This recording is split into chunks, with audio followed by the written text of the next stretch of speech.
Your welcome our channel. तो देखिए आज हम इस वीडियो में यूपीटीटी एग्ज़ाम के लिए सीडीपी को कवर अप कर रहे हैं। तो सीडीपी को किस तरीके से कवर अप करें कि हमारा यूपीटीटी एग्ज़ाम अच्छे मार्क्स से क्वालिफाई हो जाए। तो यहाँ मैं अपने बारे में बता दूँ, मेरा यूपीटीटी 2019 वाला क्वालिफाई है। अब सोचो किस बेसिस पर मैं यहाँ आके ज्ञान दे रही हूँ। तो मेरा यूपीटीटी 2019 वाला भी क्वालिफाई है अच्छे मार्क्स से, और 2022 वाला भी क्वालिफाई है। तो देखिएगा मैंने क्या पढ़ा, कितना पढ़ा और सिलेक्टेड पढ़ा, तो वही आप सभी के साथ यहाँ पे शेयर करेंगे। और ये देखिए मेरे हैंड रिटन नोट्स हैं, उस टाइम पे जब मैंने एग्ज़ाम दिया था तो यही नोट्स से करा था। और देखिएगा आप किसी पेड कोर्स के चक्कर में नहीं रहिएगा, और लिमिटेड टाइम है, यहाँ पे आपको फैक्चुअल बेस्ड स्टडी करनी पड़ेगी। रस्टाफिकेशन आप ये सोचो सीटीईटी की तरह करके आपका क्वालिफाई हो जाए यूपीटीटी ट्रिक से या तुक्का लगा के, तो यहाँ पे नहीं चलेगा। यहाँ पे आपको फैक्चुअल और बेसिक स्टडी रट्टाफिकेशन करनी पड़ेगी। यहाँ पे ये नहीं है थ्योरी में आपको चीज़ें पूछा जाए, यहाँ पे बिल्कुल क्रिस्टल क्लियर आपको टॉपिक से क्वेश्चन पूछे जाएंगे कि ये बात किसने कही है, तो आपको वही बताना है। ये नहीं कि आप वहाँ पे कोई एलिमिनेशन मेथड लगा लो, नहीं हो पाएगा। तो जितना भी है हो सके तो साथ ही साथ हैंड रिटन नोट्स भी बनाते चलिए आप सभी भी। तो देखिए कल हमने इसमें शेषवावस्था कर ली, बाल्यावस्था से कुछ पॉइंट्स बचे थे। अब जैसे पूछ लिया जाए कि कप्पू स्वामी के अनुसार उन्होंने बाल्यावस्था को क्या कहा है, तो जो बाल्यावस्था में बालक के अंदर बहुत से अनोखे परिवर्तन आते हैं, ये किसने कहा पूछ लिया जा सकता है आपसे कथन कि ये कथन किसने कहा, तो ये कप्पू स्वामी ने कहा था। अब देखिए यहाँ पूछा जाए आगे नेक्स्ट रॉस ने क्या कहा है, तो जो रॉस है बाल्यावस्था में बालक शारीरिक एवं मानसिक स्थिरता बाल्यावस्था में महत्वपूर्ण अवस्था होती है। अब देखिए आगे देख लेते हैं यहाँ से बच्चे में कौन सी विशेषताएं होती है इस अवस्था में, जो बाल्यावस्था है। तो ये बाल्यावस्था है, ये देखिएगा 6 से 12 वर्ष तक की जो अवस्था होती है वो बाल्यावस्था है। और उत्तर बाल्यावस्था पूर्व बाल्यावस्था कितने से कितने तक होती है, प्लीज़ आप ये कमेंट बॉक्स में बताइए, क्योंकि नेक्स्ट वीडियो में हम ये बता चुके हैं। जिज्ञासा की प्रवृत्ति, खिलौनों में अत्यधिक रुचि बाल्यावस्था में ही होती है। संग्रहण की चीज़ों को इकट्ठा करने की प्रवृत्ति बच्चे में बाल्यावस्था में होती है। अगर देखिएगा यहाँ क्या है, बाल्यावस्था और शेषवावस्था की दुरावस्था को समझने के लिए आप उस एज ग्रुप में खुद रखे और अपने आसपास के बच्चों को रखे भी आप इसका आंसर निकाल सकते हो। वास्तविक जगत का ज्ञान, आत्मनिर्भरता की भावना, काम प्रवृत्ति का अभाव होता है बाल्यावस्था में, बहिर्मुखी व्यक्तित्व का विकास होता है बाल्यावस्था में।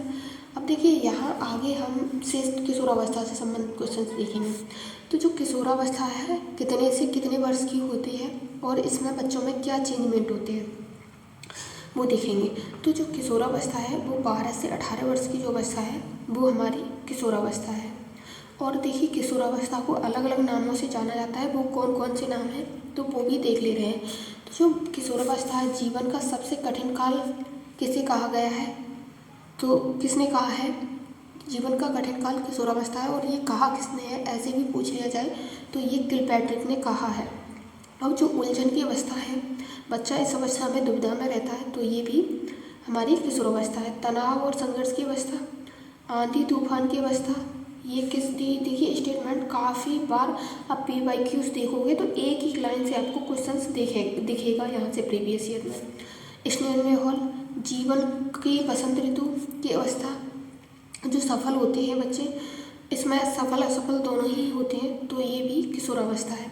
पतझड़ की अवस्था है, और तार्किक चिंतन की अवस्था, मूर्त अमूर्त चीज़ों का जो चिंतन होता है बच्चों में समावेशन होता है वो किशोरावस्था में। संवेगात्मक परिवर्तन की अवस्था, बच्चे में शेषवावस्था में संवेग नहीं होते हैं, और जो संवेग परिवर्तन की अवस्था है अगर पूछ लिया जाए वो कौन सी है तो वो हमारी किशोरावस्था है। अब आगे देखिए नेक्स्ट पेज पे देख लेते हैं, इसी से संबंधित आपको रिलेटेड यही क्वेश्चंस दिखेंगे। अब देखिए यहाँ पे आपसे क्वेश्चंस पूछ लिया जाता है दुखों की आय कौन सी है, तो ये हमारी किशोरावस्था है, दुखों की अवस्था किशोरावस्था है, समस्याओं की अवस्था किशोरावस्था है। अब देखिए इसे लेकर परिभाषाएं दी हैं, यहाँ से आपसे पूछ लिया जा सकता है कि ये वाली बात किसने कही है, तो वो आप किस तरीके से ट्रू एंड ट्रू के सकते। किशोरावस्था वर्तमान जीवन की शक्ति है, भावी जीवन की आशा में परिवर्तन काल है। वो कौन सी अवस्था है? किशोरावस्था। अब यहाँ पे देखिए रॉस के अनुसार किशोरावस्था शिशुअवस्था की पुनरावृत्ति है। जो किशोरावस्था है वही शिशुअवस्था की पुनरावृत्ति है, मतलब रिपीटिशन होता है इसमें। अब आगे देखिए बैलेटाइन के अनुसार तो किशोरावस्था अपराध की प्रवृत्ति का नाजुक समय है। इसमें बच्चा भावनाओं में बह जाता है और वो चीज़ों को सही से समझ नहीं पाता है, जो उसे दिखता है वही उसे सही लगता है। और देखिए सिमोन फ्राइड के अनुसार किशोरावस्था को लेकर क्या कहा गया है, इस अवस्था में बालक के साथ माता पिता को माँ बाप जैसा व्यवहार नहीं करना चाहिए, बल्कि एक दोस्त जैसा व्यवहार करना चाहिए, जिससे वो अपनी बातें शेयर कर सके। अब देखिए आगे यहाँ देख लेते हैं विशेषताएं इसकी कौन कौन सी हैं जो किशोरावस्था है। तो संपूर्ण विकास, इस अवस्था में बच्चे का संपूर्ण विकास होता है। जैसे बात कर ली जाए शारीरिक, मानसिक और संवेगात्मक, ये सभी विकास इसी अवस्था में बच्चे में होते हैं। और दिवा स्वप्न की प्रवृत्ति भी किशोरावस्था में होती है। कल्पना का बाहुल्य भी इसी अवस्था में होता है। समाज सेवा की भावना भी किशोरावस्था में होती है। सजने संवरने की जो भावना होती है वो भी किशोरावस्था में होती है। वीर पूजा और नायक पूजा की प्रवृत्ति किशोरावस्था में होती है। अपराध की प्रवृत्ति का विकास किशोरावस्था में होता है। और विचारों में मतभेद भी किशोरावस्था में होता है। सामाजिक स्वीकृति ये भी किशोरावस्था में होती है। तो देखिए यहाँ हमने कुछ पॉइंट्स बाल्यावस्था से बचे वो भी कवर अप कर लिए, और शिशुअवस्था से जहाँ से भी क्वेश्चन बन सकता है वो सभी हमने देख लिए। और देखिए एक एक लाइन इम्पोर्टेंट है, आप अगर PYQs को उठा के देखोगे तो एक एक लाइन से आपको क्वेश्चन दिखेगा वहाँ पे। और बाकी का देखिए अच्छे से आप अपनी स्टडी करते रहिए और हैंड रिटन नोट्स अपने साथ ही साथ तैयार करते रहिए। ये मत सोचिए कि हम बुक से कर लेंगे, भाई नहीं हो पाएगा। इसका सिलेबस थोड़ा डीपली आपको पढ़ना ही पड़ेगा। UP टेट है और देखिए काफ़ी टाइम बाद हो रहा है, तो हो सके कि पेपर का लेवल आपने इस बार का CTET का देख ही लिया है, तो हो सके वही पैटर्न रहे। पेपर तो टफ आएगा, इतना भी टफ नहीं आएगा, वही रहेगा सिलेबस से, बट टॉपिक्स को थोड़ा डीप कर दिया जा सकता है। अगर फर्स्ट अटेम्प्ट दे रहे हो या आप बार बार फेल हो जा रहे हो तो आप यहाँ से इतना करके CTET क्वालिफाई कर सकते हो। गारंटी ले रहे हैं, आप हमारे साथ जुड़ के करते रहिए, आपका CTET क्वालिफाई होगा। नोट्स भी बनाते चलिए। तो आज के लिए बस इतना ही, आगे के क्वेश्चंस नेक्स्ट वीडियो में देखेंगे।